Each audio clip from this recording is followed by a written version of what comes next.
وسلم على سيدنا محمد وعلى آل سيدنا محمد. اللهم صل وسلم وبارك عليه وعلى آله يا أرحم الراحمين يا أرحم الراحمين يا أرحم الراحمين فرج على المسلمين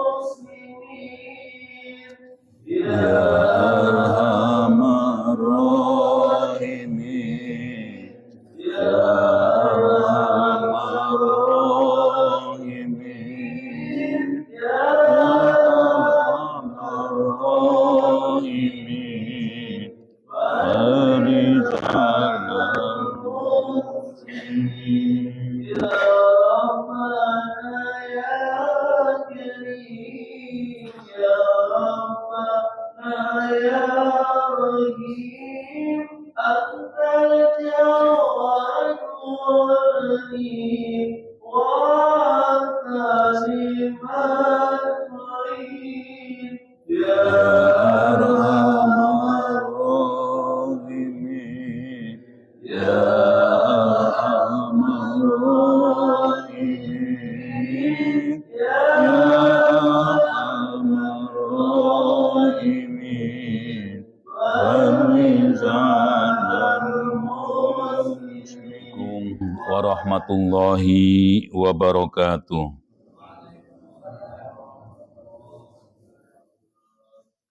Alhamdulillahi rabbil alamin.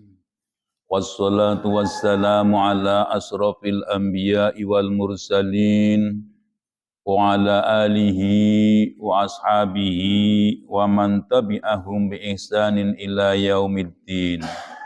Qala Allah ta'ala fi kitabihil karim, a'udzu billahi minasy syaithanir rajim. Yarfa'illahu alladhina amanu minkum walladzina utul ilma darajat.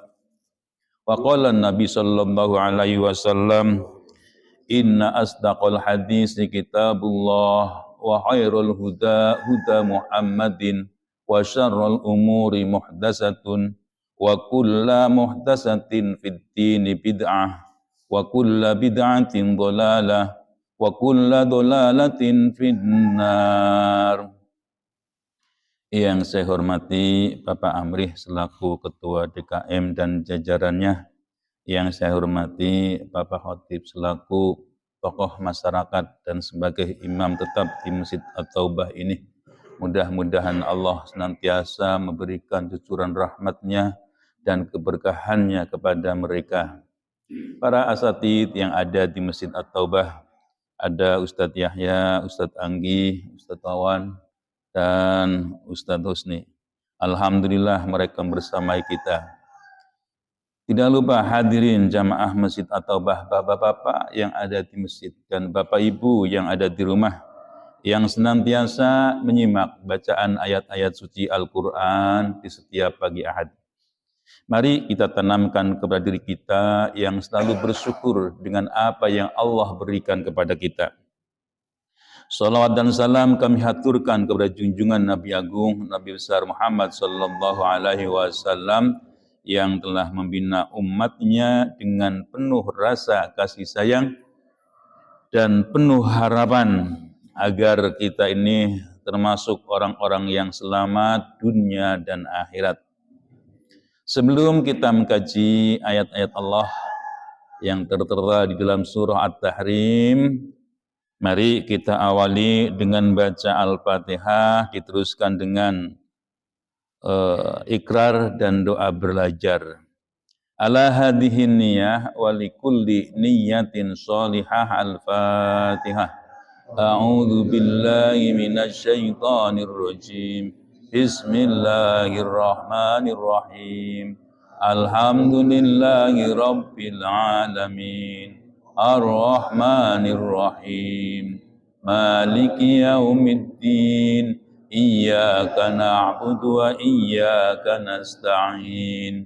Ihdinas siratal mustaqim. Siratal ladzina an'amta 'alaihim ghairil maghdubi 'alaihim waladdallin.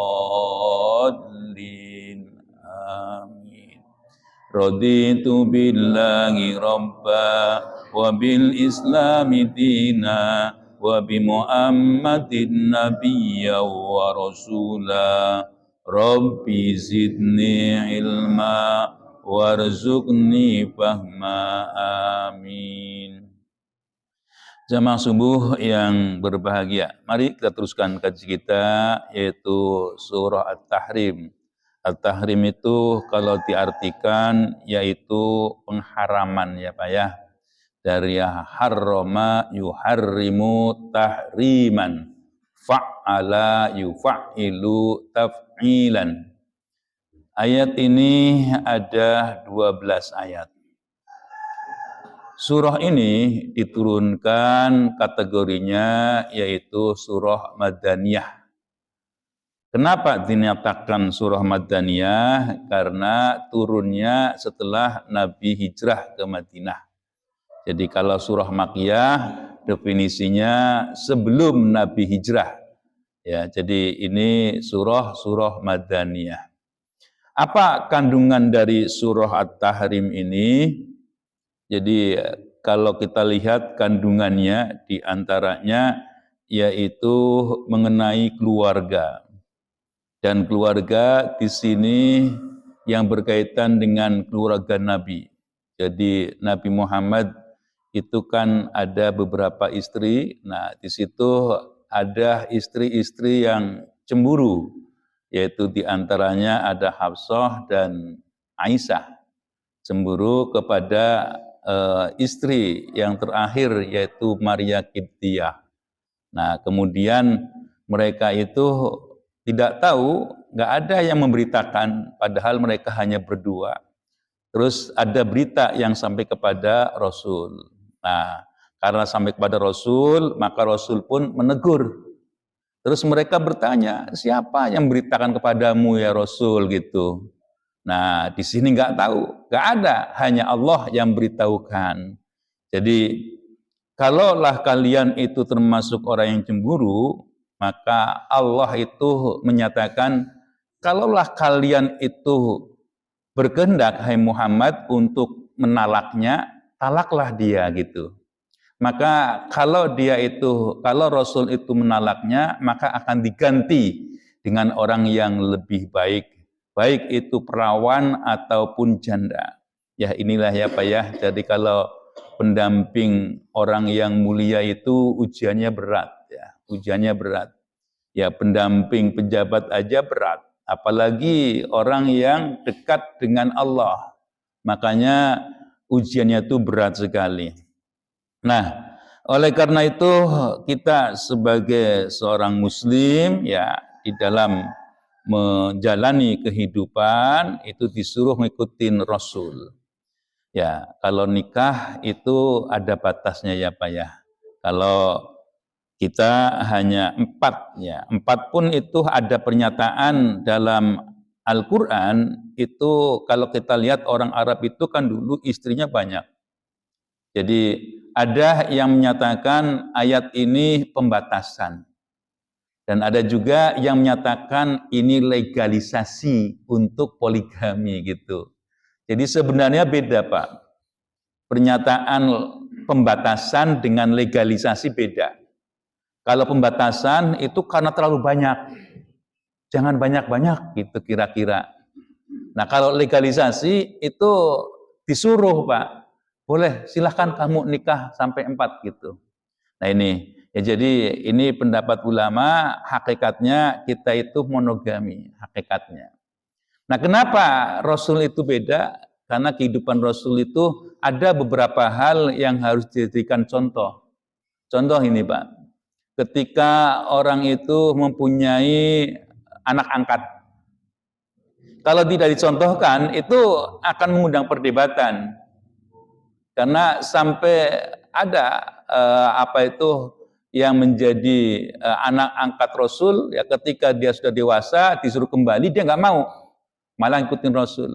Bahkan ada yang menyatakan disandarkan kepada Nabi, ya saking dekatnya. Nah, untuk mencontohkan bahwa dia itu bukan anak kandung, kalau anak kandung kan di situ ada aturan-aturan yang berkaitan dengan waris gitu kan ya, ada kaitannya mahram gitu ya. Jadi tidak ketika dia itu berkumpul auratnya itu berbeda dengan orang lain. Nah ini ya, jadi untuk membuktikan bahwa anak angkat tidak sama, maka Rasulun menikahi mantan dari mantan dari seorang anak angkat. Ini sebagai bukti. Jadi kehidupan Rasul itu ada kekhususan, Jadi untuk Rasul itu ada kekhususannya. Berbeda dengan kita ya, kita paling ya kalau boleh dilegalkan paling banyak yaitu 4. Ya. Jadi ini yang berkaitan dengan kandungan ayat ini. Dan ada juga pesan, yaitu taubat. Taubat disuruh taubatan nasuha.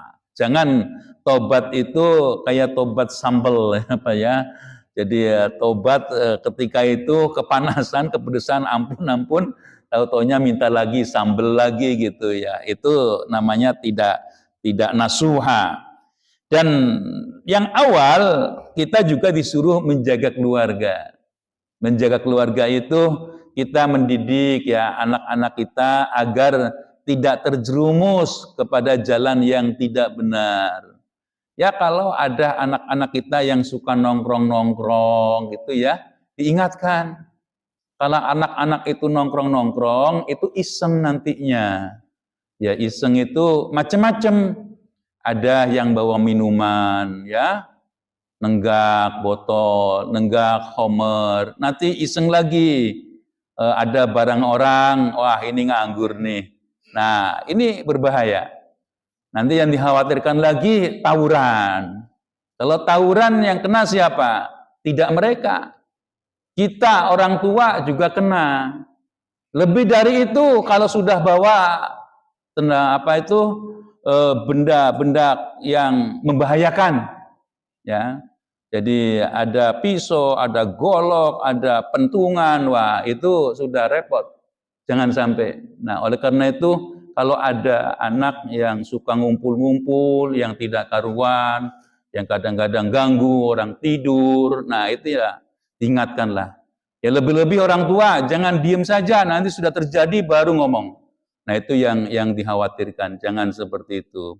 Ya ku anfusakum, jadi disuruh untuk menjaga keluarga kita. Wa ahlikum naro, keluarganya dari mana? Dari api neraka. Ada juga di dalam surah ini ya ada ayat yang menerangkan bagaimana Maryam ya. Maryam diberikan oleh Allah yaitu Isa. Jadi Allah memberikan kehamilan kepada Maryam itu tanpa seorang laki-laki. Jadi kalau kita lihat kekuasaan Allah itu Allah tunjukkan itu agar umat manusia itu beriman. Jadi Allah tunjukkan itu sebagai rasa kasih sayang Allah kepada kita. Jadi ketika Allah nyatakan Adam diciptakan dari tanah, ini karena mungkin orang tidak tahu ya, maka masih susah. Kita kalau sebagai orang Islam, sebagai orang yang beriman, maka kita harus mengimani benar bahwa yang pertama menciptakan manusia yaitu Adam dari tanah itu adalah Allah. Ya Allah menciptakan manusia dari tanah dari awal yaitu Adam. Jangan percaya kepada teori-teori manusia. Kalau teori-teori manusia kan jauh gitu ya. Itu mohon maaf ya, kalau dibilang hayalan itu ya hayalan, prediksi yang mengangan-angan gitu, yang jauh gitu ya. Sehingga ada pernyataan manusia dari monyet. Nah, ini kalau dibilang manusia dari monyet yang menyatakan evolusi dari sana, mau nggak? Kayaknya pada nggak mau. Kalau kita buktikan juga nggak ada. Di hutan belantara muncul manusia, nggak ada. Nah ini bukti bahwa teori evolusi itu hanya pendapat manusia yang mengangan-angankan yang begitu jauh. Nanti Allah buktikan ada penciptaan dari Adam, yaitu Hawa. Ya, Hawa itu diambilkan Allah dari tulang rusuknya. Nah, tulang rusuknya itulah nanti menjadi Hawa. Jadi Allah ciptakan dari tiada menjadi ada, yaitu Adam, dari laki-laki yaitu Hawa. Nanti Isa itu dari perempuan, yaitu dari Maryam. Ya, tanpa seorang suami, tanpa seorang laki-laki, dan bahkan ketika Maryam dihabarkan, engkau akan peroleh anak. Maka Maryam bilang, gak ada seorang pun yang menyentuhku gitu. Jadi menyentuh saja tidak, ya. Apalagi lebih dari itu kira-kira. Nah, terus dia bilang, bagaimana aku bisa mempunyai anak? Bahkan aku tidak punya laki-laki. Gak ada orang yang menyentuhku. Yaitulah kuasa Allah, maka Allah memberikan anak yaitu berupa Isa. Cuma nanti disalahpahami bahwa Isa itu sebagai Tuhan. Nggak ada pernyataan Isa sendiri yang menyatakan aku ini Tuhan, nggak ada. Yang ada yaitu Isa itu berdoa, meminta kepada Allah ya yang Maha Esa.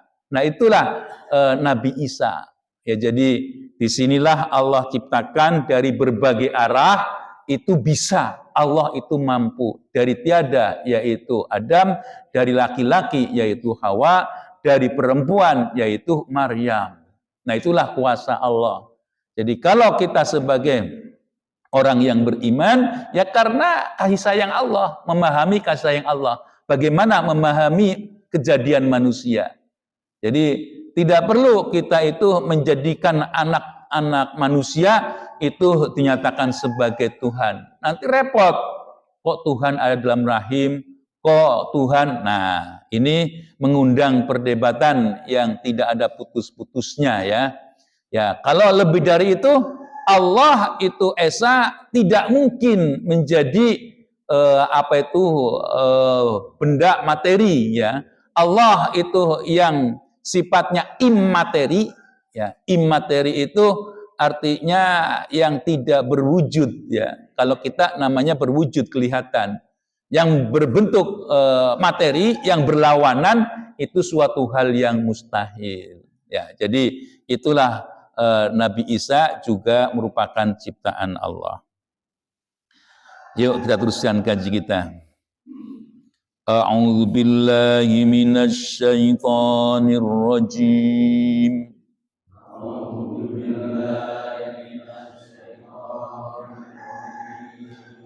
Bismillahirrahmanirrahim.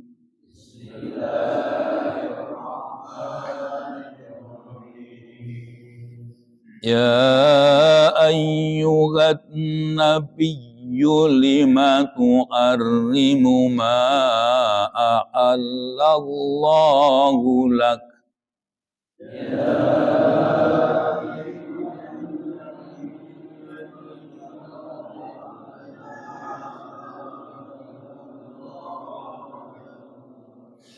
Tabtaghi mardata azwajik.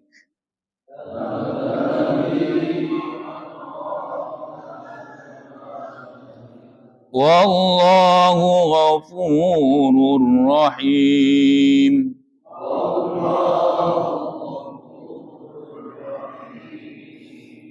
Qad faradallahu lakum tahillata aymanikum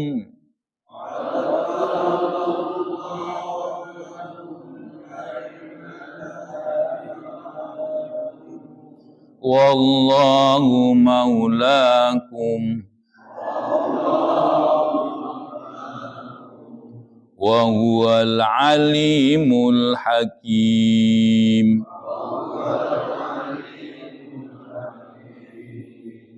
Wa idh asarrat nabiyyu ila ba'di azwajihi hadithan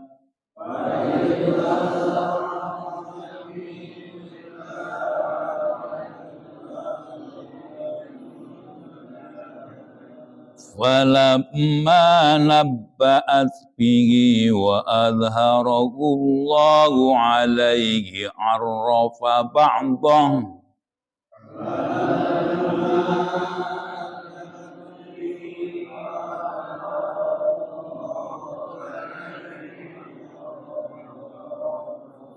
arrafa ba'dahu wa a'radu an ba'd.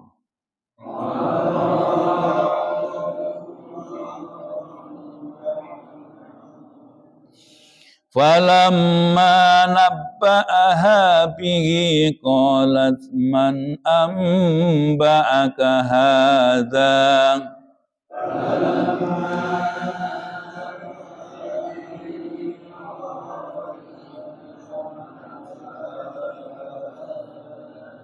qala nabba'aniyal alimul khabir.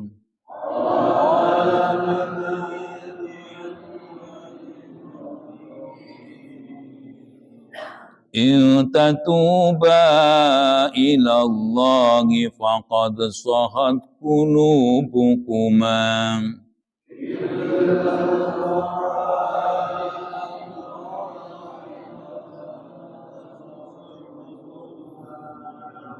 wa in tadhahara alayhi wa fa inna Allaha huwa maulahu wa Jibril wa salihul mu'minin.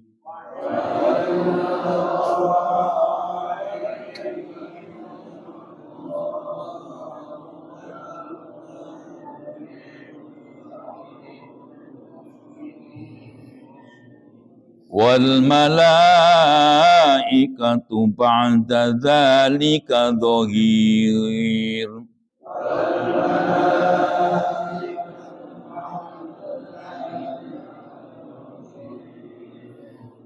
Asa rabbuhu in talaqakunna ayyubtilahu azwajan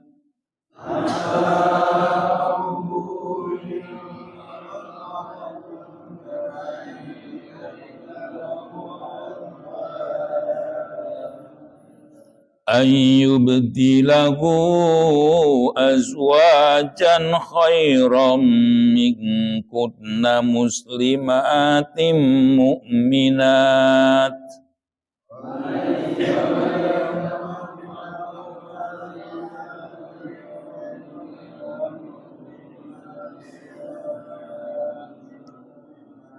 mu'minatin qanitatin taibatin abidatis sa'iatis tasabyibati wa abkara.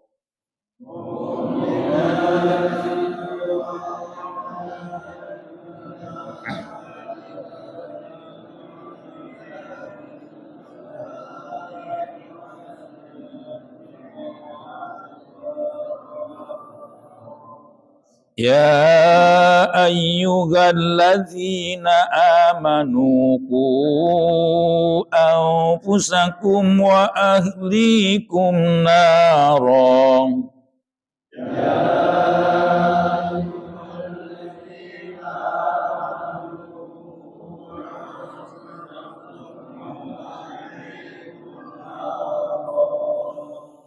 وأهليكم نارا وقودها الناس والحجارة عليها ملائكة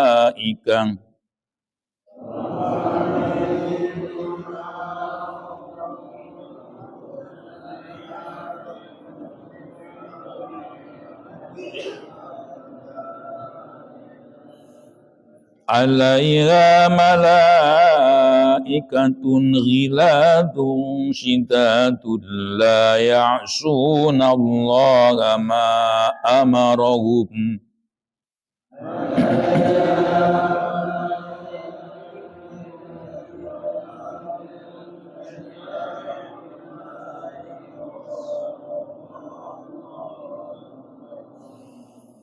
لا يعصون الله ما أمرهم ويفعلون ما يؤمرون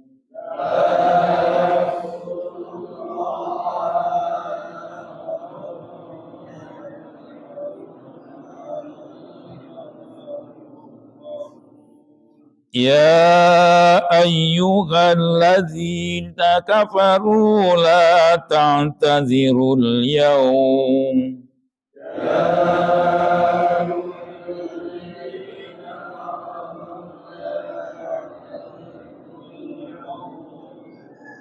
إنما تجزون ما كنتم تعملون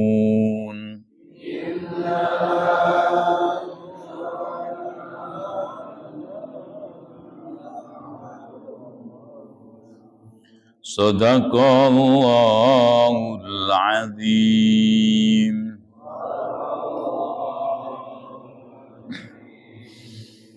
Ya ayyuhan nabi, hai nabi, lima tuharrimu ma ahalallah, lima tuharrimu, kenapa kamu mengharamkan apa yang Allah halalkan? Laka bagimu tabtaghi mardota azwajik, engkau berkehendak memberikan kesenangan kepada pasanganmu, istri-istrinya maksudnya ya. Wallahu, dan Allah ghafurun, zat yang maha pengampun, rahimun, zat yang belas kasihan. Qad faradallah, sungguh Allah telah mewajibkan, mengharuskan, lakum bagimu tahillata aimanikum, yaitu sumpah kalian, membolehkan sumpah kalian. Wallahu maulakum, dan Allah sebagai pelindungmu. Wa huwal alimul hakim, dan dialah Allah al-alim, zat yang maha mengetahui, dan al-hakim, yaitu yang bijaksana. Ya. Jadi kalau kita perhatikan di dalam ayat-ayat suci Al-Qur'an, dalam Al-Qur'an, ketika Allah memanggil nama Muhammad, nama Nabi Muhammad itu tidak dengan namanya, kecuali ketika membedakan ya. Wa ma Muhammadun illa rasul. Tidaklah Muhammad itu kecuali utusan. Jadi untuk membandingkan dengan nabi-nabi yang sebelumnya itu ya sama, yaitu membawa risalah Allah, yaitu konsep akidah, konsep ibadah, konsep akhlak, konsep muamalah, itu sama. Ya, sama dari Allah. Cuma nanti ada perbedaan. Kalau akidah tidak beda. Makanya Islam itu dinyatakan sebagai agama tauhid. Semuanya mengesahkan. Nggak ada di antara agama yang ada yang Allah turunkan itu disuruh menyembah selain Allah juga, itu nggak ada. Semuanya itu disuruh untuk menyembah Allah.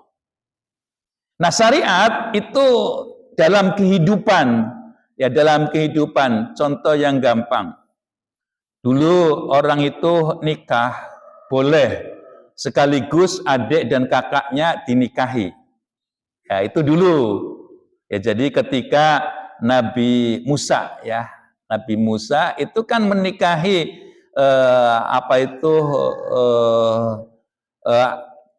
saudaranya itu sekaligus dua. Ya, sekaligus dua. Nanti ketika cara nikah itu juga beda. Nanti kalau kita lihat ketika zaman Nabi Isa, yaitu seorang perempuan mencuci kaki laki-laki itu pertanda pernikahan. Ya, jadi itulah ada perbedaan. Nanti ketika dalam Islam beda. Kalau dalam Islam yang menyerahkan yaitu bapaknya. Ya, bapaknya. Ya karena yang memelihara, yang memberikan nafkah, membesarkan, yang berwajib itu adalah bapak. Maka bapak yang menikahkan. Jadi menikahkan, disitulah ada ijab kabul, penyerahan kepada calon suami. Nah, di situ ada syariatnya. Ibadahnya ini juga beda. Ya, ibadahnya beda. Kalau dalam Islam, bagaimana tata cara sholat? Mereka juga sholat, tapi beda sholatnya dengan kita. Mereka juga saum, sama namanya saum, cuma tata caranya beda. Ya, jadi yang sama itu hanya ketauhidan, akidahnya. Jadi nggak boleh kita itu menyembah selain Allah, nggak boleh kita menyekutukan Allah, nggak boleh kita itu menyerupakan Allah, itu nggak boleh. Nah, banyak yang tidak bolehnya. Nah, inilah yang akidah itu sama. Makanya tadi sampaikan, makanya Islam juga disebut sebagai agama tauhid, sama dengan agama-agama yang sebelumnya, yaitu agama tauhid. Nanti jangan bilang, oh semua agama sama, salah kalau seperti itu. Kalau orang itu bilang semua agama salah, itu sama. Semua agama sama, itu sama dengan menyatakan semua agama salah. Ya kalau dia itu menyatakan agama itu sama, ketika bilang sama, maka hari ini umpama sebagai seorang muslim, hari raya, Idul Fitri, Idul Adha, nanti ketika Natal ikutan Natal.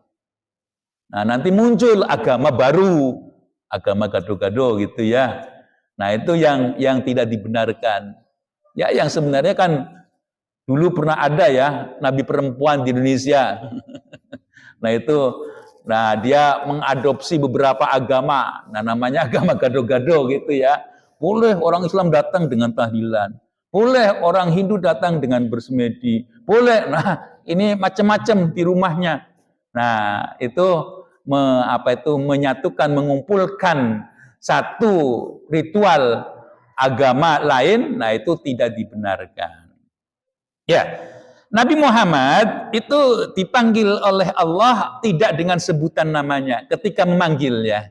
Ketika memanggil Allah itu pakainya ya ayyuhan nabi, ya rasul, ya ayyuhal mudassir gitu kan.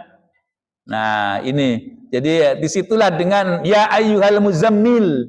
Nah, ini. Jadi dengan panggilan-panggilan penuh dengan kemuliaan.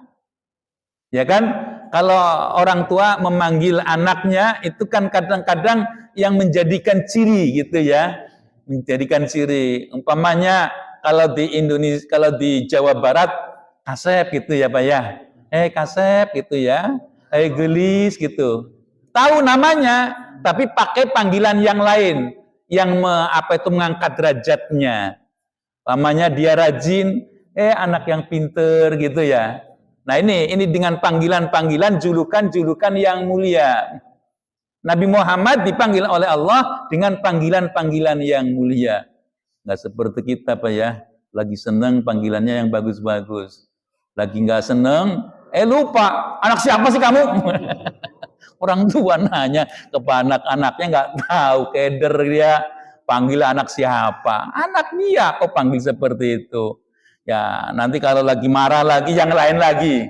Sebutan-sebutan yang tidak tepat. Janganlah. Ya, kalau orang tua manggil anak itu disambil dia itu menyayanginya, itu juga menjadi doa ya.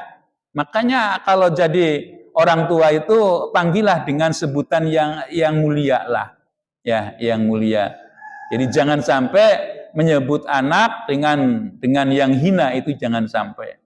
Nah, karena kebiasaan orang tua itu doa, ya. Ingat ya, jangan menjadikan memanggil anak dengan panggilan yang buruk, itu jangan. Panggil dengan panggilan yang baik, ya.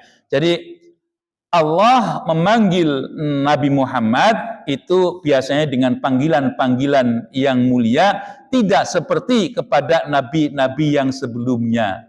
Kalau nabi-nabi yang sebelumnya lebih banyak panggilan nama. Ada julukan-julukannya ada, ya ketika Nabi Ibrahim ya Khalil itu kan ya, Khalil. Nah itu ada panggilan-panggilan tertentu itu dengan sebutan-sebutannya yang mulia. Tapi juga memanggil dengan namanya.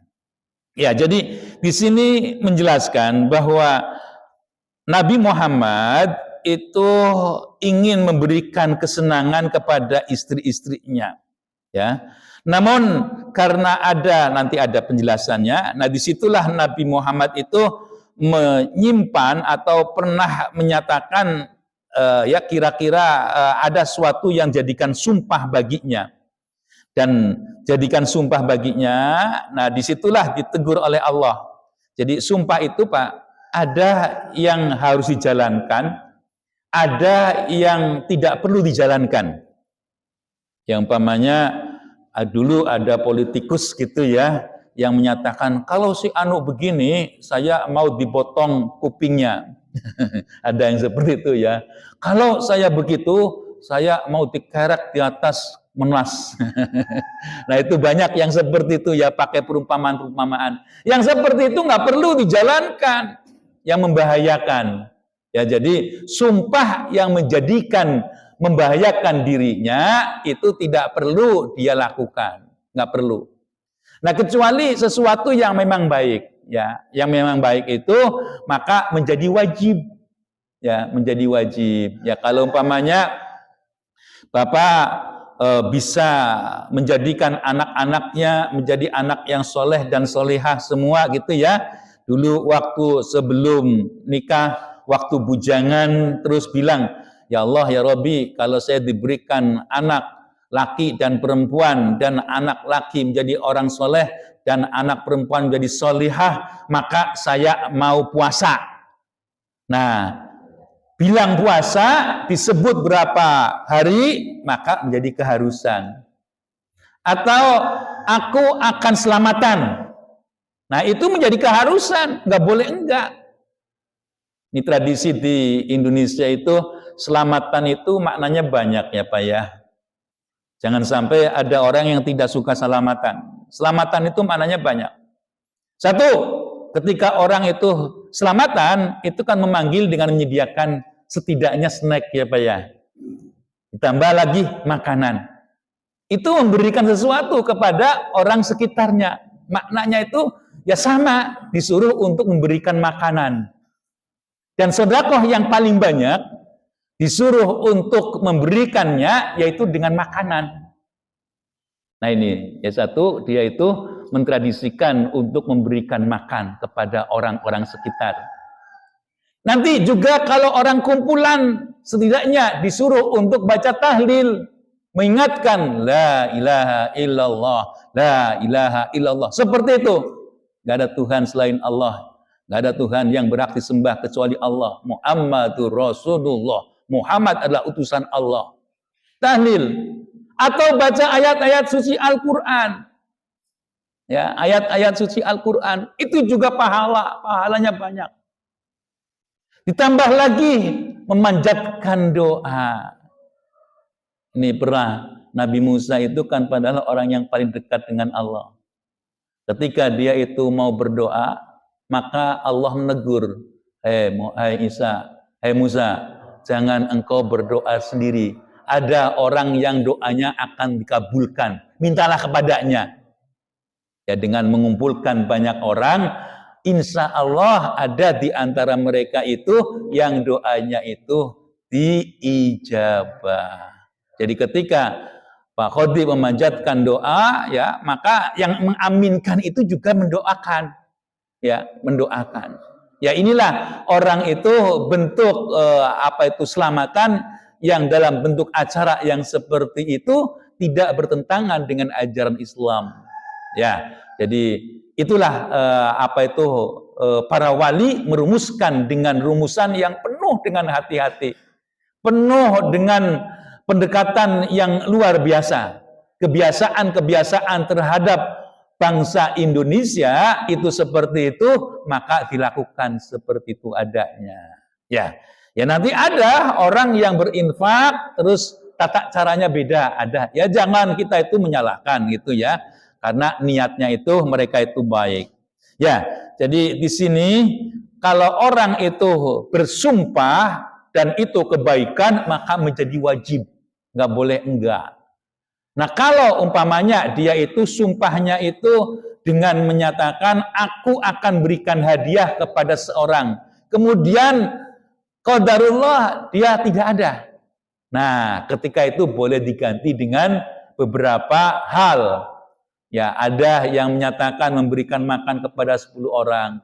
Ada yang menyatakan disuruh memberikan pakaian. Itu sebagai ganti mereka mereka itu bersumpah tapi tidak bisa melaksanakan.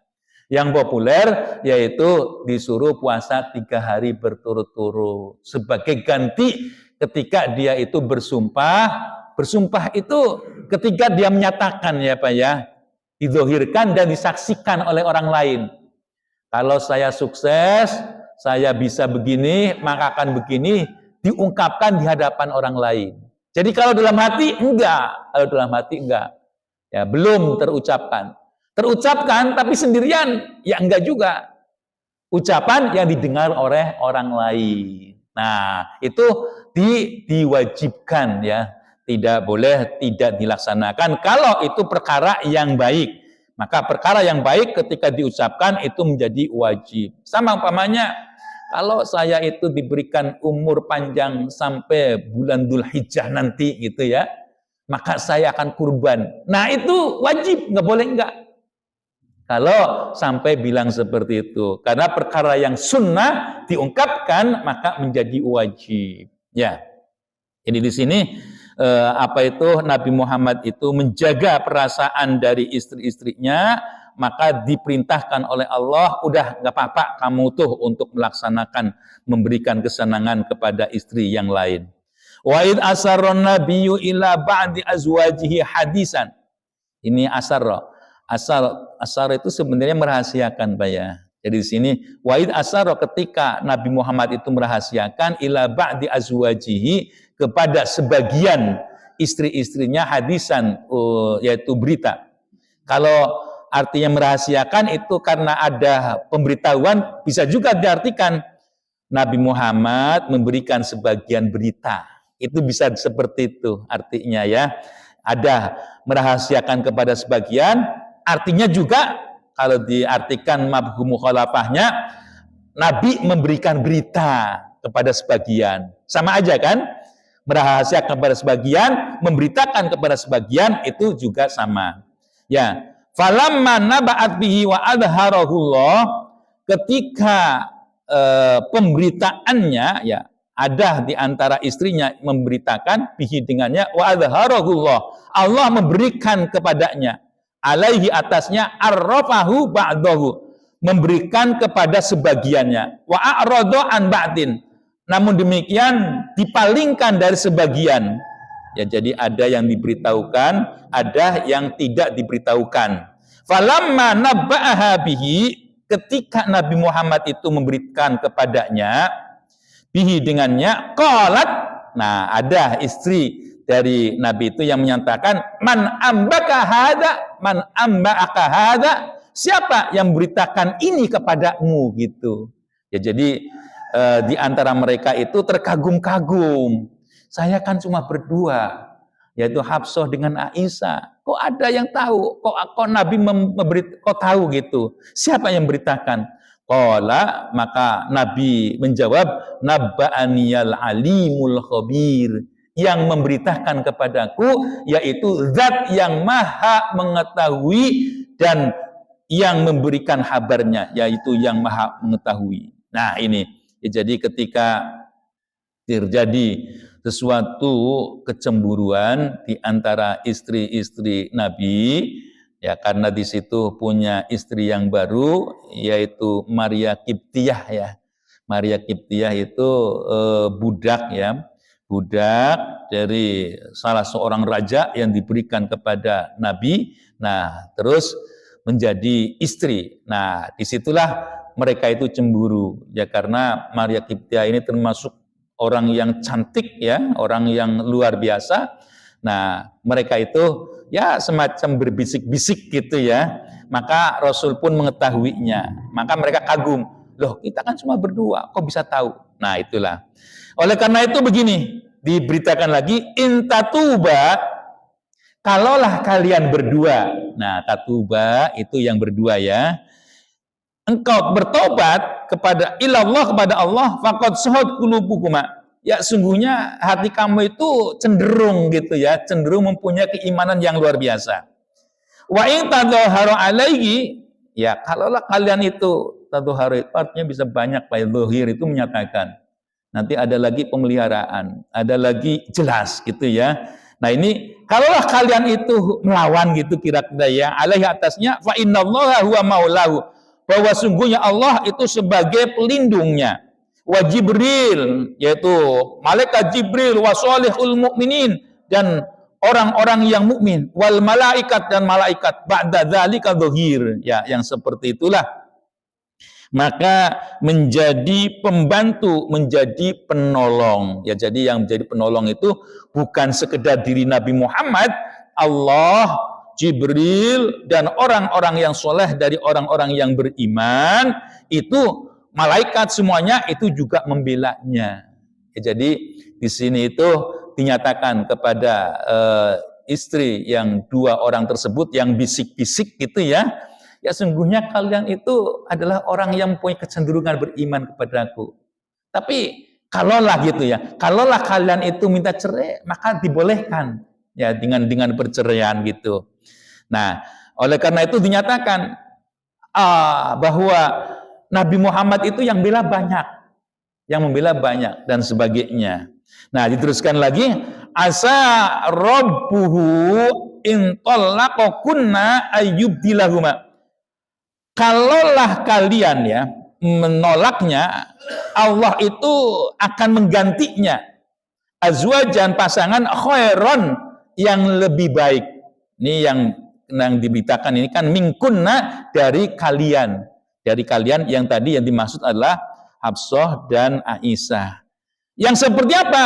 Yang khairon minkunna, yang lebih baik dari kalian, muslimatin, yang benar-benar muslimah, mukminatin, yang benar-benar mukminah, qanitatin, yang benar-benar dia itu ahli ibadah, saibatin, abidatin. Nah, disinilah sebagai orang yang tobat ya, taibatin, ya orang yang suka bertaubat, abidatin, yang suka beribadah, saihatin, yang suka berpuasa, sayyibatin wa abqaro, apa itu janda ataupun perawan. Jadi diberitakan seperti itu. Jadi kalau engkau ditolak gitu ya, kalau engkau diceraikan, kayak Hafsah dan Aisyah kira-kira seperti itu, maka Allah akan menggantikan yang lebih baik darimu. Ya, yang lebih baik darimu, yang mempunyai kesetiaan yang luar biasa darimu dan sebagainya. Nah, penjelasannya muslimah, ya muslimah yang benar-benar muslimah gitu. Teruskan lagi, mukmin, ya mukminat yang benar-benar orang perempuan yang mukminat, yang ahli ibadah, yang benar-benar ahli ibadah, yang tobat, benar-benar ahli yang tobat. Makanya gini Pak ya, menjadi tadi sampaikan bahwa menjadi pendamping orang yang hebat, orang yang kedudukan tinggi itu semakin berat.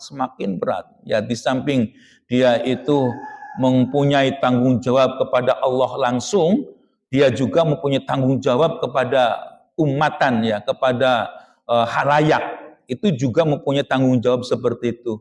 Yang kadang-kadang mohon maaf, kadang-kadang ada suatu yang lebih baik untuk umat, maka bisa jadi untuk keluarga itu disisihkan, ya.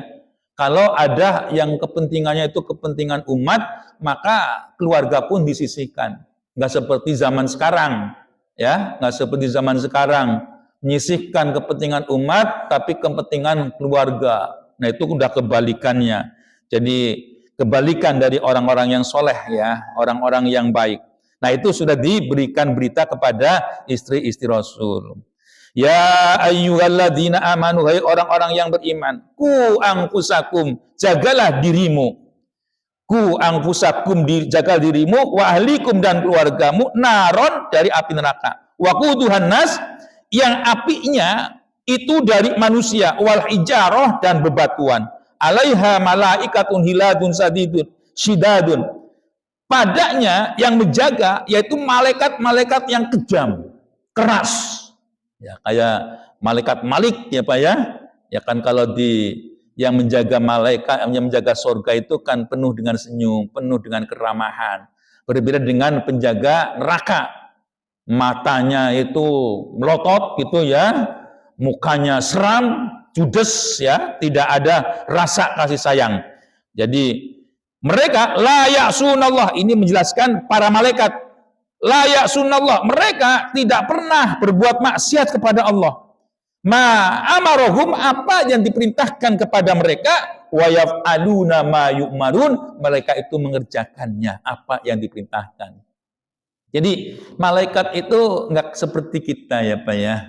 Dan memang malaikat itu tidak diberikan nafsu. Kalau kita kan kadang-kadang diperintah oleh Allah, dia menjalankan. Kadang-kadang ada di antara kita diperintah oleh Allah, malah dia tidak mengerjakan.